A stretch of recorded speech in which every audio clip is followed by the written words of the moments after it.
Tonight on CBC Vancouver News. This is the day where our variable payments are higher than what we could have had for fixed. BC homeowners on the brink as interest rates rise again. And banks say there's more to come. Also, all different backgrounds, all different ethnicities can call Vancouver home, and I think that says a good thing about our city. shifting demographics. The new census results show the majority of Metro Vancouver residents are now people of color. And 5 people lost their lives that day because of an incident that could have been prevented. A CBC News investigation. We revisit the deadly Highway 99 landslide. Survivors say it never should have happened. This is CBC Vancouver News.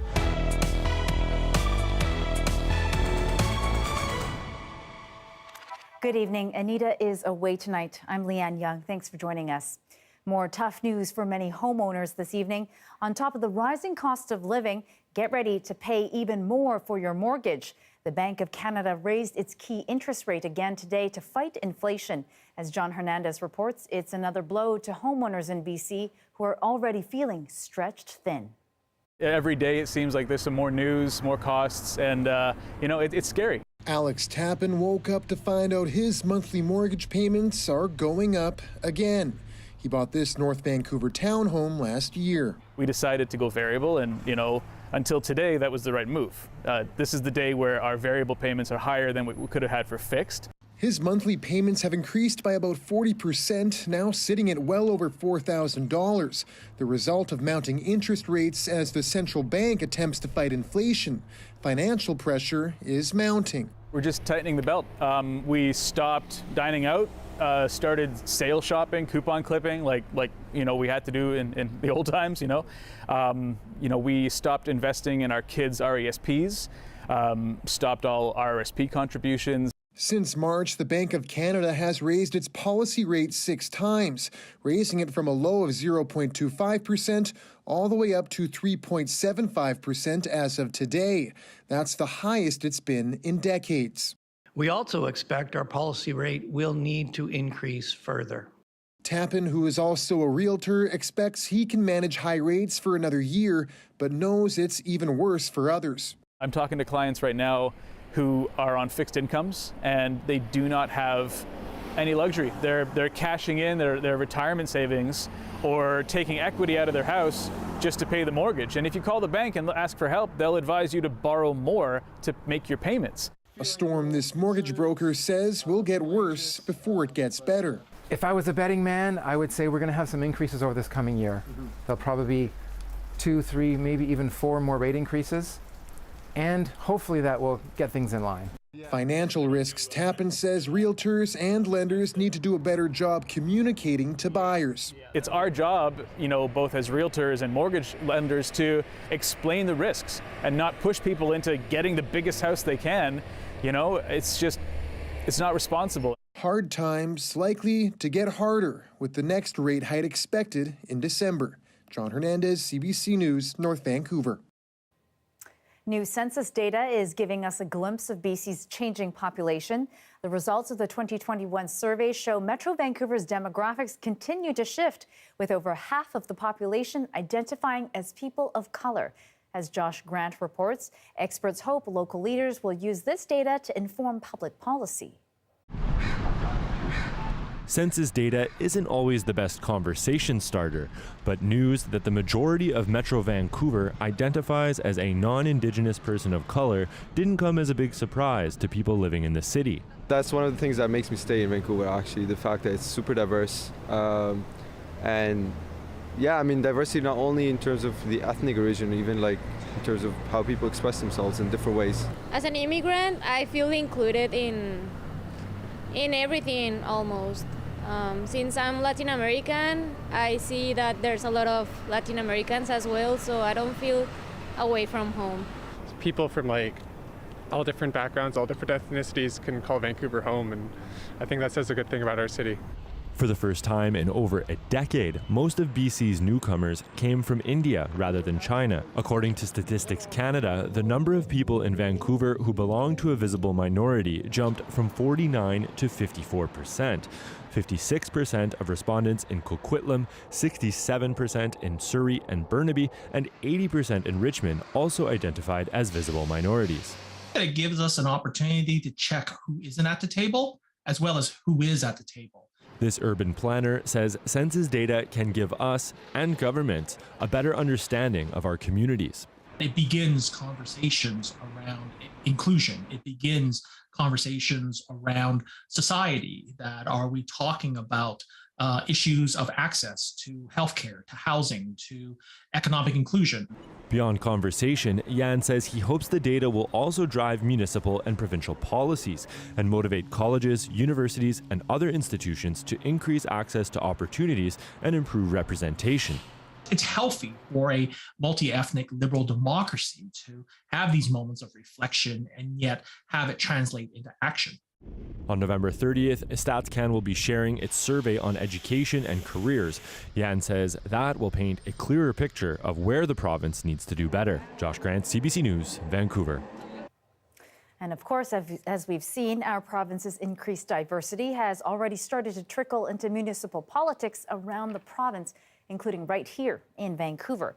But it doesn't stop there. Justin McElroy has more now as part of this week's Metro Matters column.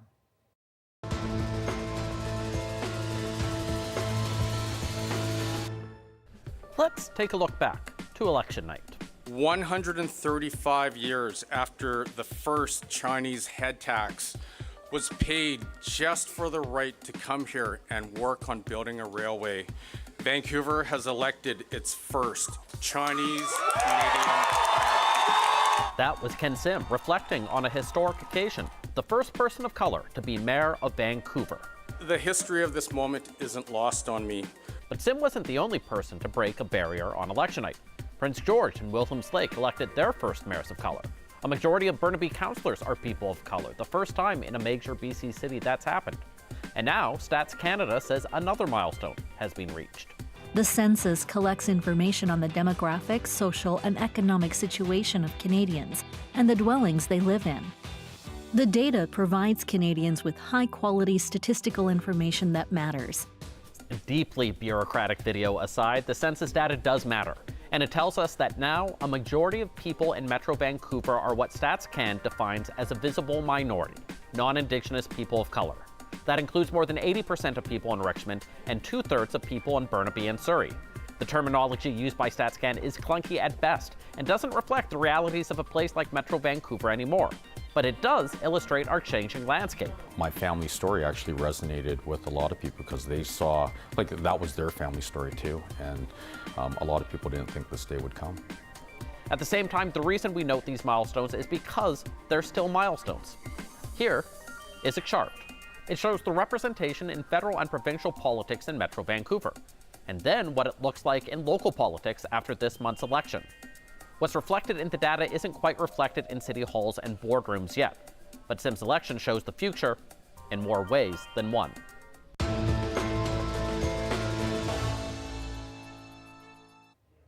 Taking you up north now, where 4 police vehicles, an ambulance, and a BC Hydro truck went up in flames early this morning after a fire broke out in a hotel parking lot in downtown Smithers. It happened around 4:30 this morning at the Sunshine Inn. RCMP saying no one was hurt and the hotel was unscathed, but 8 vehicles were damaged. Police are calling this a targeted attack on emergency services vehicles. They're asking for the public's help in finding the arsonist suspect. And historic changes are on the way for BC's child welfare laws. Indigenous communities will soon be allowed to provide their own child and family services. Amendments to the law were introduced in the legislature today. As Mira Baines reports, it will also enable First Nations to collaborate on adoptions for Indigenous children. It's a big change, giving First Nations the right to protect their own children and youth, something the government says is righting a wrong. The child welfare system remains driven by harmful colonial thinking and practices, and that must change. The amendments were marked by a special ceremony. Cowichan Tribes is one of 4 Indigenous governing bodies in BC in talks with the province to exercise jurisdiction. Cowichan Tribes is in the best position to protect our children through stabilizing and strengthening families.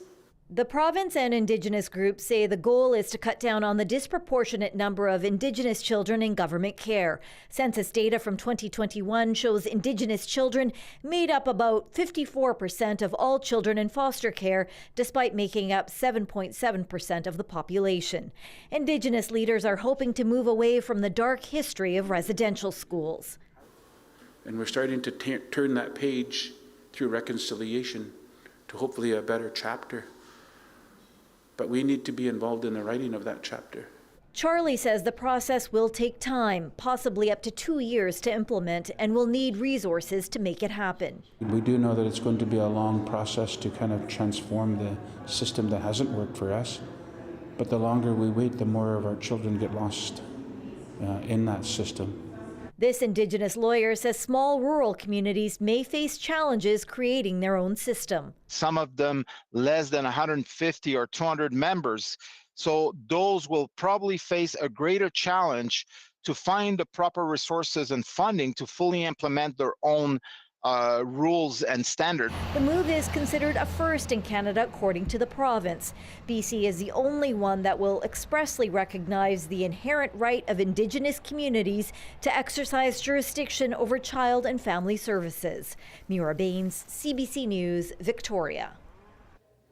NDP Premier-designate David Eby took an important step towards taking the reins of BC, meeting with Lieutenant Governor Janet Austin. She has invited me to form government, which is obviously exciting, and I can't wait to get to work.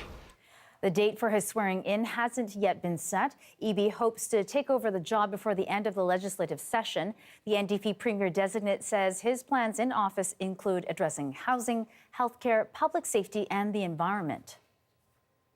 The RCMP officer killed in Burnaby last week will soon be put to rest. Constable Lien Yeung worked with the RCMP's mental health and outreach team. She was stabbed to death while performing a routine bylaw enforcement at a tent in Broadview Park. A full regimental funeral will take place next Wednesday, November 2nd at 11 a.m. at the Richmond Olympic Oval. Yeung's family, friends, and the RCMP are expressing gratitude for the outpouring of support and condolences they have received since her death. Anyone looking to send condolences should do so using the email address listed there on screen.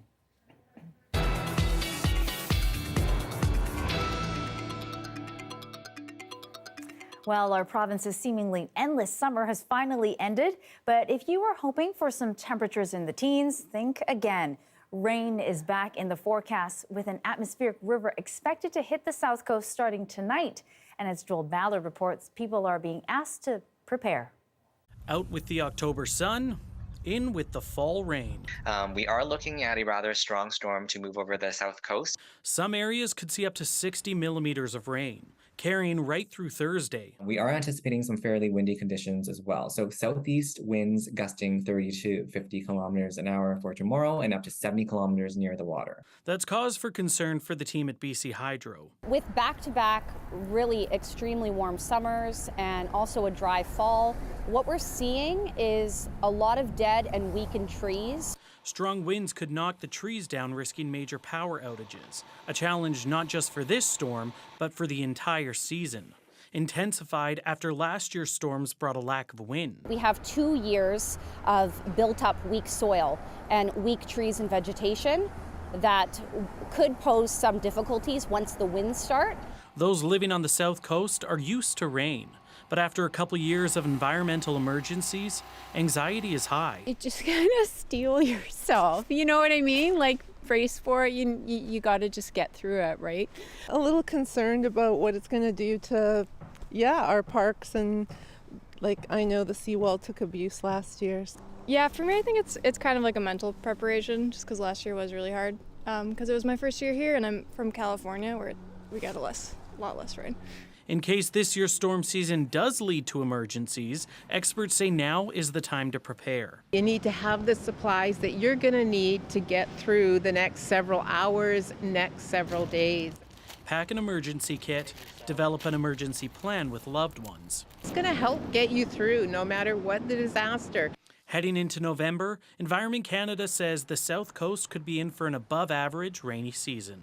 Joel Ballard, CBC News, Vancouver. And our Kuljeet Kaila is in for Johanna Wagstaff. So Kuljeet, I was really feeling for that young woman from California. Yeah, I let out a big ouch. Yes, I know. But you know what? Mother Nature was already looking out for it. We had a good stretch there. We had a really good stretch, and part of the problem is with all this rain coming, the ground is so dry from months of drought that it's going to be hard to absorb all that rain that is coming. And it's not just one system, two systems are on the way. Currently, Haida Gwaii, Central Coast, North Coast, and parts of Metro Vancouver are under not one but two advisories. One is for the rain and the amount of wind that we're going to see on the coast as well, up to 70 kilometers an hour. Rainfall totals for tomorrow will be looking like this. The Tri-Cities getting hit the hardest with 50 to 75 millimeters of rain tomorrow alone. Vancouver is going to be pretty wet as well as Abbotsford. Victoria, not too bad, about 10 to 15 millimeters. So pretty good through there. And then the second system starts to roll in after Thursday at about Friday into the weekend. And that's going to add on to the amount of rainfall that we're going to see. Again, really heavy in the Tri-Cities. Tomorrow's forecast, rain for most of BC except for Kelowna, 13 degrees and a little bit of sunshine there and dry conditions. My major concern is the morning commute tomorrow, and especially for tomorrow afternoon, a ton of rain. Be prepared with extra gas and some extra time on your hands if you are driving tomorrow. Those are some great tips. Extra time for sure. Thank you so much for that, Kuljeet. You're welcome. Well, it's a season of rain, but also ghosts, goblins, and witches, and also frightening prices. With inflation creeping up on consumer goods, some homeowners are making sacrifices just to bring a little Halloween cheer to their neighborhoods. CBC's Zara Premji spoke with some families who have toiled and troubled to decorate without breaking the bank.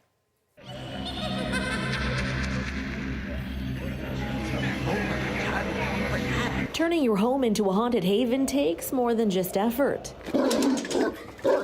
Maybe $3,000 or $4,000. The Reaper, I think he was like pushing $400. The Desjardins Wong family spends a full month decorating for Halloween, and shopping for ghosts and goblins happens year-round. But the scariest part of all this have been rising prices. Even like as simple as running the fog machines. I actually just bought a jug of fog juice last weekend, and I want to say it doubled in price. I think it was like $13.99 last year, and I paid almost $40 for a jug of fog juice. And I was like telling my dad, I'm like, whoa, this is crazy. But inflation or not, the family says they're committed to their haunted house for one simple reason. For the community, like just to see like from young to old people enjoying it, it like makes it worth it. Even if they have to make sacrifices. Maybe not eating out as much or whatever, right? As like a family, because we know we want to put this event on.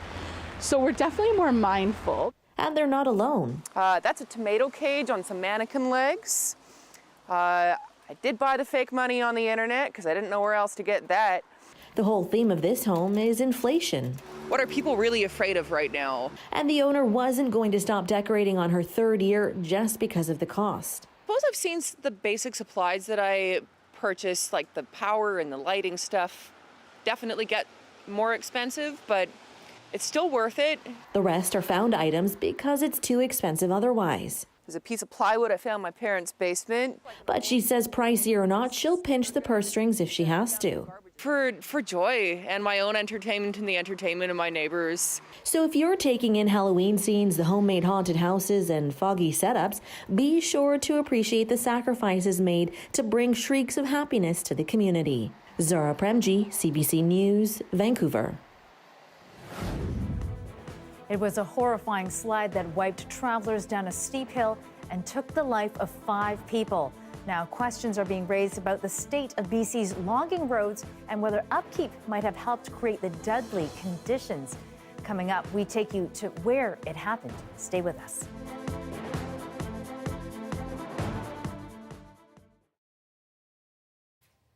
And thanks for watching our commercial-free live stream. An art installation helping share the stories of missing and murdered Indigenous women and children is slowly making its way across the country. The Canadian Library Project features books wrapped in Indigenous-inspired fabric, each one representing a person and their story.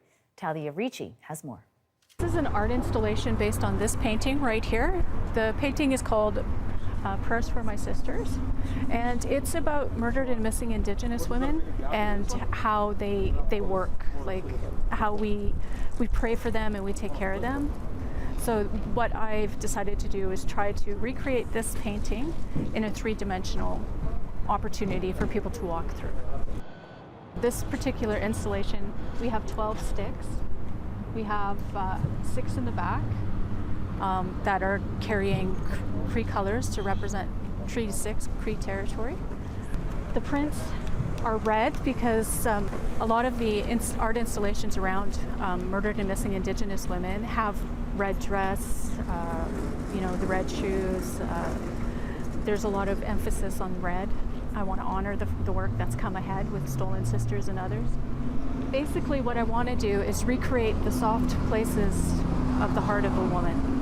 So a woman's heart is a soft place, and so when we put this together, we're going to allow people to walk into that space of softness that women create for each other, and that warmth of that ceremony that happens for our women.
With concerns growing about the worsening effects of climate change, we are taking a deeper look tonight at a deadly disaster last year in BC, a landslide that killed 5 people.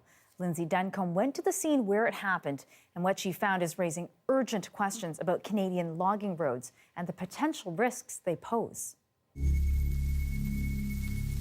We were just 3 people on the road coming to a new life in Victoria.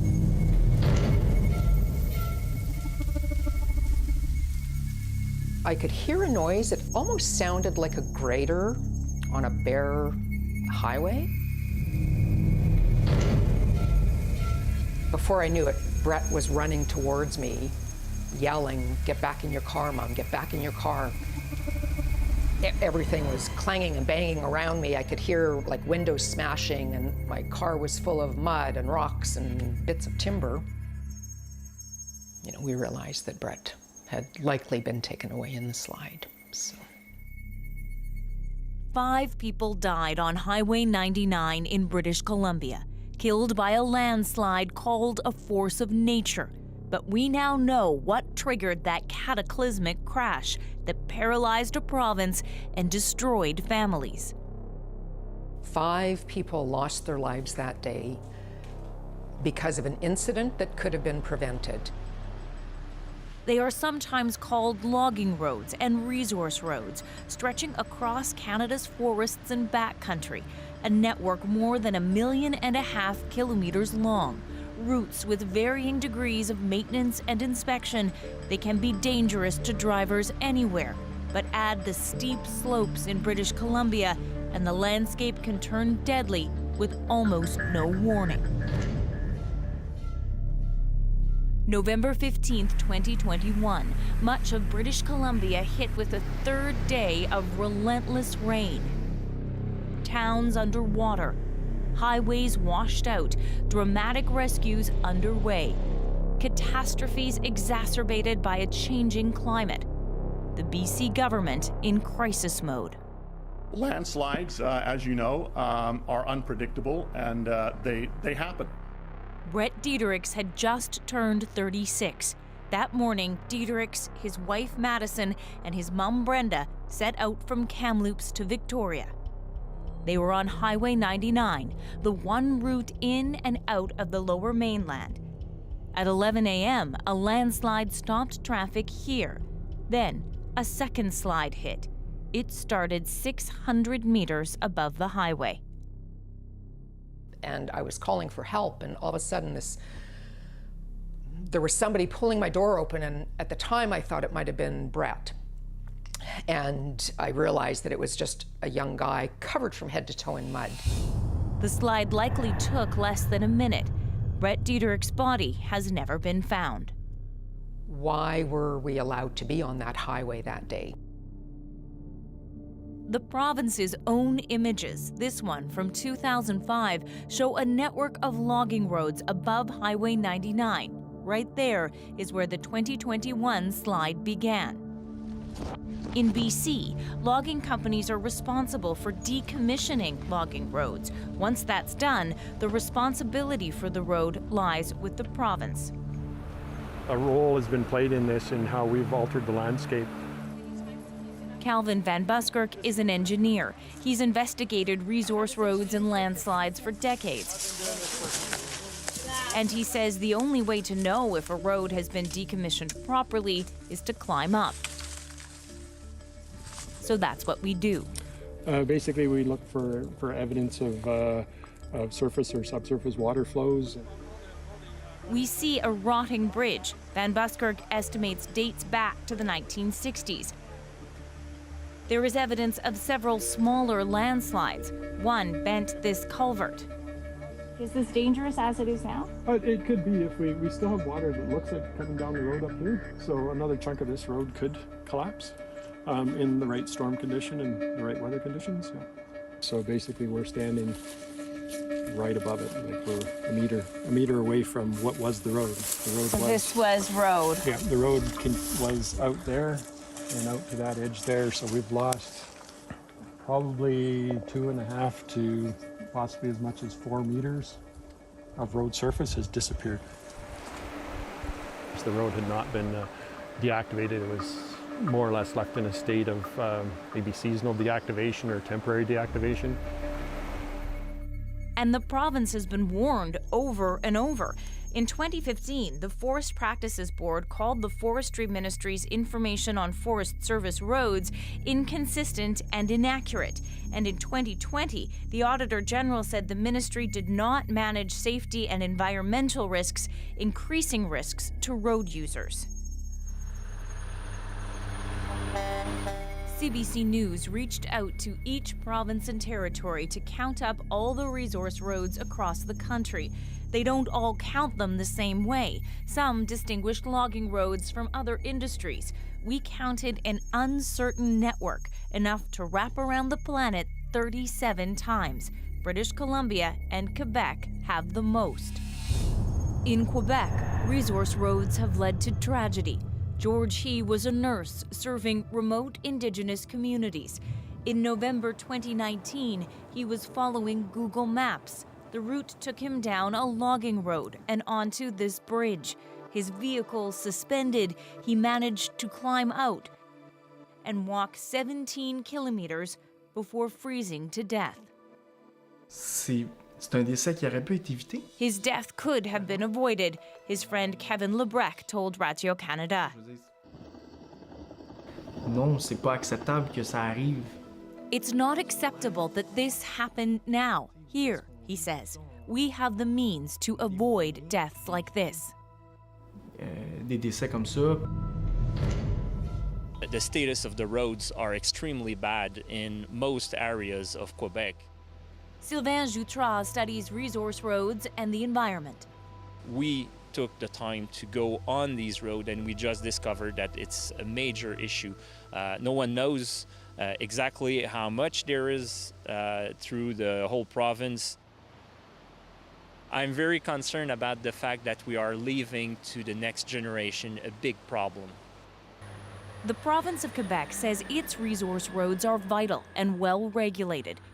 British Columbia told us it is working towards improving Forest Service road management and standards.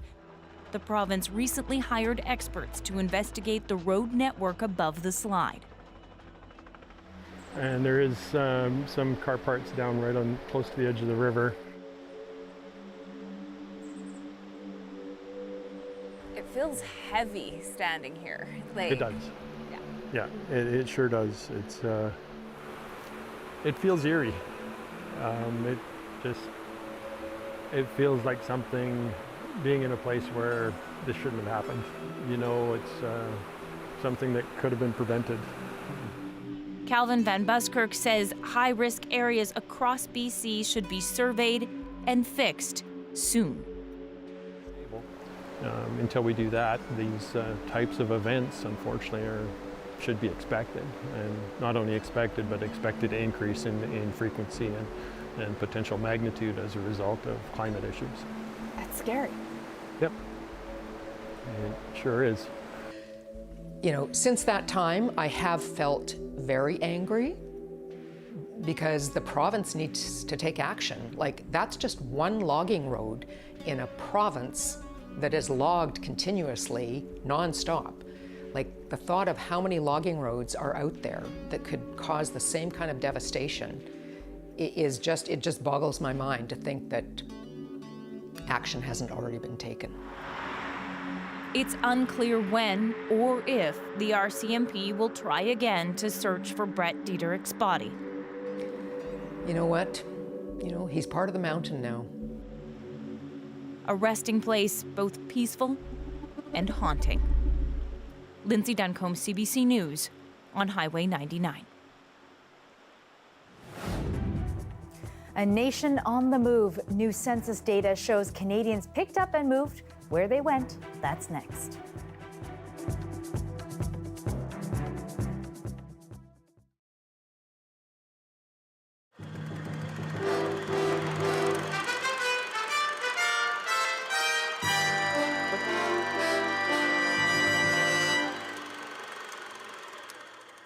Highway officials say this is one of the worst slides they've seen in 20 years, and it could be until Christmas to get this road back to the way it used to be.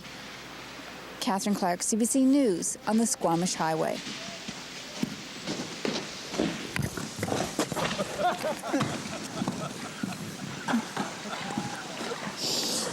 I find the cameraman. At first, it seemed like just another loose rock coming down. Blasting had been done only an hour before. Cameraman Doug Kerr and I had just completed our report, and then the whole rock face gave way. People screamed to run for cover. Kerr's camera was still rolling, and we ran and ran and ran. All this took 20 seconds. It seemed like a lifetime. You okay? They come from on top of them? Those sailors are toast. They gotta be. You're gonna need a helicopter. And put a helicopter on standby, or get them up here. Bring them up.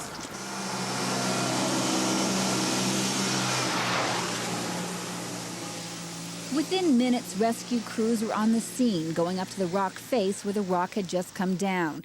They were looking for 6 men, rock scalers, who were working on the face. Early in the day, we took these pictures of the scalers. They're the men who come in after a blast to push down loose rocks. This afternoon, the whole rock face came down on top of them.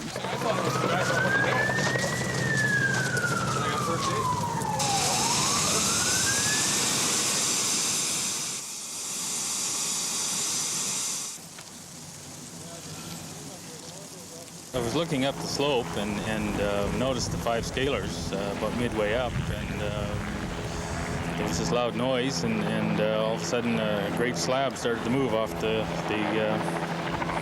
upper knob that they had been working on the day before. So it was one great big piece of rock.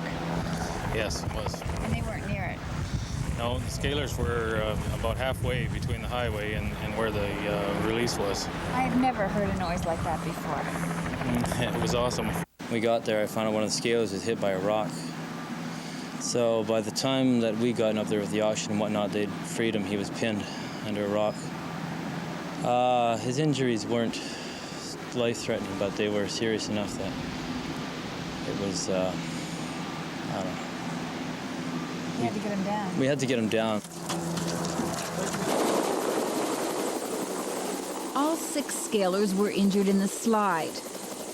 The most seriously injured was taken to Vancouver General Hospital.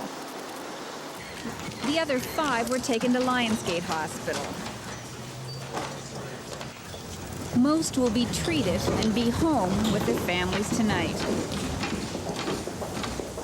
Catherine Clark, CBC News.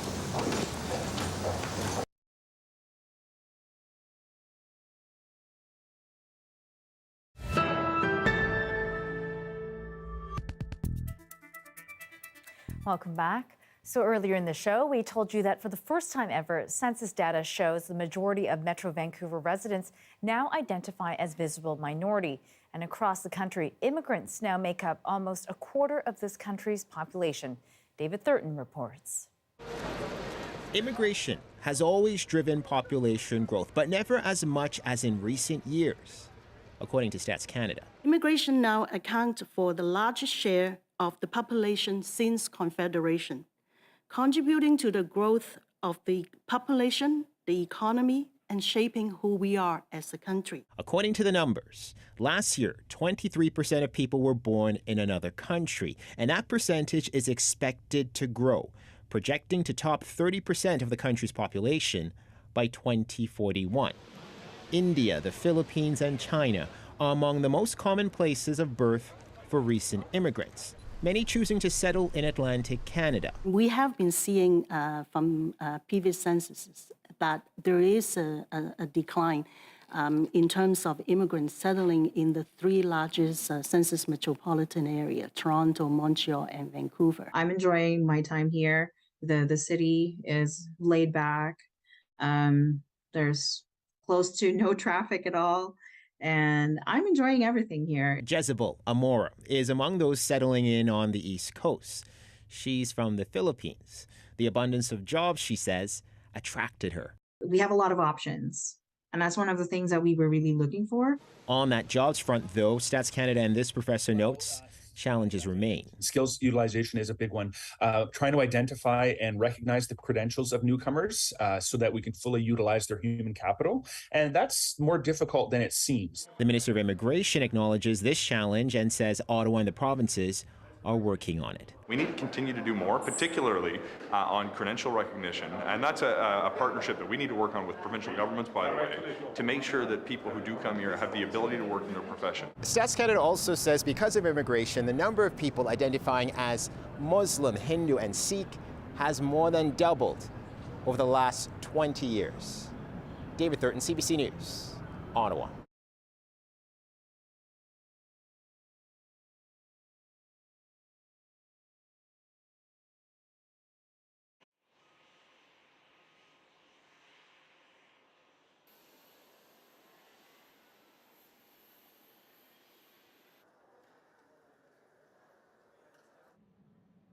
He's very sensory, so he'll break up dead leaves and just watches them in the breeze. As much as Laura Hawthorne's son Riley likes to play at parks like this one, it's now difficult for him. He's struggling with newfound fear and anxiety. He's afraid to be alone, to play outside, and is now terrified of sirens. He just jumps out of his skin, like he just runs up to me and he just holds me and he goes, it's okay, and his whole body shakes. Like he is really struggling. Riley was at this playground in St. Albert earlier this month when he was arrested by RCMP. His grandparents' house overlooks the park, and Riley walked over to play on the swing, something he's done many times before. The RCMP say they were told there was a man impaired on drugs near the playground, that they received numerous calls from people concerned about the safety of children at the park. Riley was initially put in a holding cell, then transferred to hospital. RCMP say he harmed himself repeatedly in custody. That was before the family filed a missing persons report and police realized their suspect was a child with special needs. Riley is diagnosed nonverbal but has a limited vocabulary. His family says he functions at the maturity level of a 7-year-old. His father can't fathom why police were called or why his sweet-natured son was arrested. It's every autism parent's worst nightmare. You talk to parents who have children that have autism, they're going to tell you that their biggest fear is that their child is going to be misinterpreted, and that when they are misinterpreted, that it could lead to their harm in some way. New details from the Alberta Serious Incident Response Team offer a differing account of what happened in the park that day. The policing watchdogs say police received a single call and that the 911 caller suggested that the young man in the park might be severely disabled. The family is exploring their legal options and have hired a lawyer. Riley's mother says her son has been forever changed by his encounter with police. She hopes the incident raises awareness and acceptance in the community. Wallace Snowden, CBC News, Edmonton. And apologies, there appeared to be a bit of a difficulty with my mic there. Hopefully I'm back now. I think I am. All right, let's go to the next story. A stark warning tonight from the UN. The world is nowhere near meeting its emissions targets. A new report says global temperatures are now set to rise by 2.5 degrees Celsius by the end of the century. That's a full degree above the Paris Accord target. And it's not just the health of the planet at risk. Mike Crawley now with why a new report says our changing planet is changing our health. Extreme heat led to the deaths of nearly 600 people in British Columbia over just a few days last year. Annie Brown was one of them. It got so hot in her North Vancouver apartment that she collapsed. She couldn't walk down the stairs to go out to the street to go to a cooling center. The BC heat dome comes up often in a new Lancet report on the health effects of climate change. It pulls no punches, declaring that people's health is at the mercy of fossil fuels. And it says climate change is undermining every dimension of global health. People don't remember because there's so many other implications of climate change, but there are so many impacts on health. Some of those effects, flooding like this in Pakistan last month, or this in Nigeria right now, brings waterborne diseases such as cholera. Rising temperatures bring malaria to more parts of Africa, and ticks carrying Lyme disease to more of Canada. Calling really for a shift in our collective mindset to think about climate change, not just as an environmental issue, but as one of the most important public health threats that we're facing. There are knock-on health effects you might not even think of, like smoke from these northern Alberta fires drifting to a hospital operating room. It was so thick that we actually had to shut down the OR and check to see whether or not it was safe to proceed with surgery. Just this month, extreme drought in BC triggered unusual autumn wildfires, making Vancouver the third most polluted city on Earth. Now I think we're starting to see that it's impacting us, and therefore we're going to do something about it. The report says improvements in air quality alone could prevent up to 2 million deaths annually around the globe. Mike Crawley, CBC News, Toronto. With lots of jobs and few applicants, there's one group that's often left out, those with disabilities. We speak to an advocate who says being accommodating can lead to great employees. That's next.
We're sharing really important information with the public, and I feel like this is exactly what our job is, especially as the public broadcaster, especially in morning radio. That's incredibly important.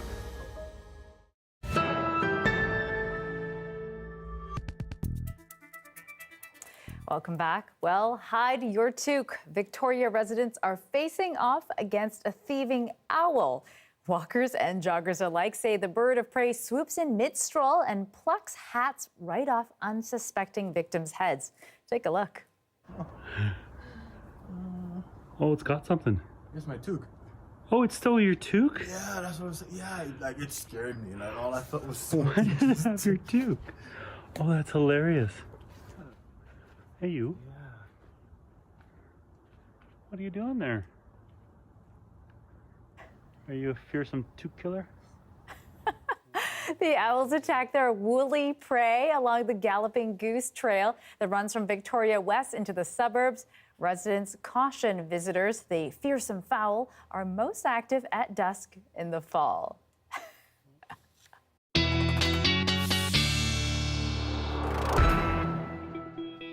You can't blame him, right, Kuljeet? Like, toques are so cuddly, of course. Why not? I think he's the smartest owl getting ready for a lot of rain. There we Get go. those hats, right? Mm-hmm. And a lot of rain is what we're getting in the next couple of days. Not one, but two systems rolling through in the next 5 to 7 days. And it started this afternoon with rain that has begun bringing in with the first system that is pushing through Haida Gwaii. It's going to affect north and central BC, as well as Metro Vancouver. We're under special weather statements for lots of rainfall and windy conditions as well. The second system is going to roll through just before the weekend on Saturday and Sunday, bringing even more rain to those areas as well. Victoria is not going to do too bad, and Kelowna is going to stay relatively dry. Current temperatures outside right now, we're now below the double digits this afternoon. Pitt Meadow sitting at 9 degrees, 9 at the airport as well, and 8 degrees out in the Fraser Valley. Here's what we can expect in terms of wind and rainfall for the next few days. Starting tonight, as I mentioned, winds will kick up to 50 kilometers an hour. Thursday is when we get a lot of the rain, 25 millimeters there. Friday, a little bit of a break, and then on Saturday and Sunday, we're going to get a lot more rain, 70 millimeters in total. So rain on and off for Saturday and Sunday. And then over the next couple of days, we're also going to see temperatures starting to drop. So it's going to get much cooler across Metro Vancouver and most of British Columbia, including Williams Lake and Prince George as well. So lots of rain tomorrow, a bit of a break on Friday, a ton of rain with that second system through the weekend, and a little bit of rain for Halloween Monday night. So you do want to wear some rain gear, and then light rain on Tuesday. The sun will return, but not until next Wednesday. All right. Thank you so much for that, Kuljeet. You're welcome. For months, we have been hearing about a serious labor shortage in Canada, but as employers continue to struggle with finding workers, they may still be excluding workers with disabilities. A new project wants to promote employers being inclusive. Lenny Goggins, a project manager for the new Inclusive Economy Project, joins me now to tell us more. So, Lenny, first of all, thanks for being here. This is a 2-year-long project that your organization is a part of. What are some of the questions that you're looking to tackle? Yeah, so we are asking employers who consider themselves inclusive already to answer a series of questions around their practices of inclusive employment, as well as the structural conditions under which they're operating. That also includes entrepreneurs with disabilities. So we're asking entrepreneurs, what are the conditions that they're setting up for themselves to create an inclusive job for themselves? Right. So what are some of the barriers that you're seeing for when it comes to employment for people with disabilities here in BC? The barriers are a mile long. It would take a long time for me to describe all of them. We've been working in this field for decades now, and it can be anywhere from a misperception of cost to prejudice or unconscious bias to not knowing where to start. So no disability inclusion confidence. So there's many reasons that employers feel uncomfortable or unable to, as well as the barriers that are just systemically part of work. Yeah, I want to get into that a little bit. Do you find that employers are willing to provide accommodations so a person with a disability can do the job? Absolutely. So our employers here, we're based in Cothette, Powell River, and our employers here have had great success. We have an entire agency set up to support employers, and once they do hire people with disabilities, they find that all of their worries go away once they see that when you can create a position that fits to people's strengths, that they can thrive in that job. Right, and so talk me through what are employers missing out on by not hiring workers who may have disabilities? So, I like to think of it as creating inclusive workspaces are to the benefit of everyone. So a really great example is a more inclusive and accessible workspace is one that's flexible. And so flexibility benefits everyone. I'm a single parent, and so having a flexible job is really essential for me. And the same goes for many people. And we've really, really practiced that over the last 2 years during the pandemic, where we've gone to work from home, which can be very accessible for many people with disabilities, among many other practices that employers can initiate to be more inclusive. And do you think the provincial and federal government have done enough to make sure people with disabilities have equal access to jobs? So I think that's what our push is right now. The provincial government is very committed to what we're working on. Our project is funded by the Ministry of Advanced Education and Skills Training. And so I think this is a very key and important time because they are paying attention. They do want to make changes. We have accessibility legislation that's coming. BC wants to be the most accessible province in Canada. And so, I think that there is some desire there to improve. For sure, we can always do more. All right, thank you so much. We have to leave it there. Lenny Goggins, a project manager for the New Inclusive Economy Project. Thanks for joining us. Thank you. After more than 4 decades looking at ever-changing planets, environmentalist and broadcaster David Suzuki has announced plans to retire from the show. He shared some reflections on his career and activism with CBC's BC Today radio show. More on that conversation next.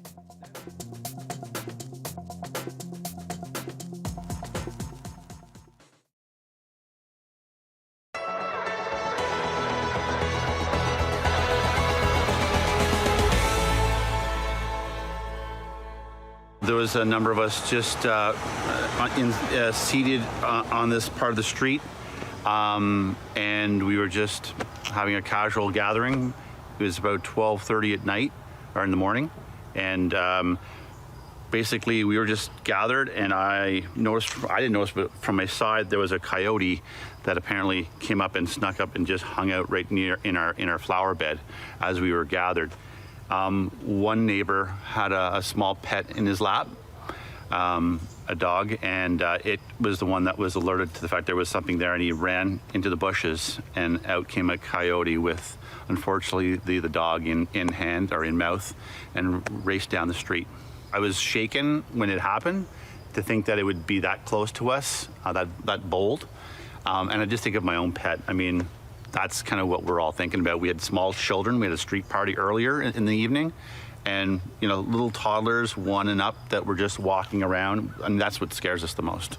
We usually go for a walk around 11 in the morning, and we were literally on the road at the corner of Hyde there, and the coyote was coming towards us. Last time we'd seen it, we just stayed put, and it turned around and went the other way, like wild animals usually do. But this time, no, it came directly at us, walked within a few feet of us. I had to hang on to him pretty tight, and it just trotted on right by. Late in August, my friend was waiting in her car outside my house to pick me up, and she honked her horn, and I looked out the window. I was going to say, I'll be there in a minute, and we saw a coyote with a cat in its mouth coming straight up the street. So my husband and I ran outside to chase it, thinking we could maybe get it to drop the cat, but no such luck. It just pranced its way up the street, around the corner, and into the McCarthy Woods. Every time our little puppy goes out, we have a new puppy, so 2 o'clock in the morning wants to go out, 5 o'clock in the morning wants to go out. So I've got my headlamp on, and I've got dog on a leash, I've got a baseball bat in one hand, and I'm just constantly looking, and every time my puppy looks one direction, I look in that direction too. But then we just make sure our walks happen before. So I'm a little worried come wintertime when it's 5 o'clock and it's dark out. The city, as recently as yesterday, has agreed to hire a contractor who will come in this immediate community, observe, track coyote behavior, make immediate recommendations to the city. First of all, is it one coyote in particular? Is it a pack of coyotes? We need to have a better understanding there. But at the end of the day, this is about keeping people safe. This is a residential community. The concerns are legitimate. And I do want to see a strategy, a coyote strategy. Right now, the city is better prepared if there are moose or bear in the neighborhoods, but not coyotes. And so I think the city needs to take a much more proactive stance with the animals.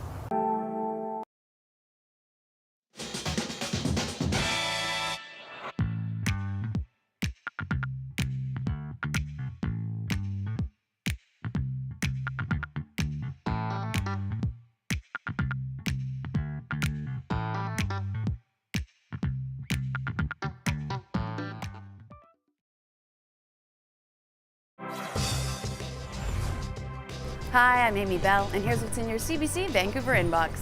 On November 9th, join CBC British Columbia's Michelle Elliott at a free online UBC alumni discussion about decolonizing arts and culture. Register today at alumni.ubc.ca. And never miss an episode of your favorite CBC drama or comedy again with the free CBC Gem app. Check it out at gem.cbc.ca.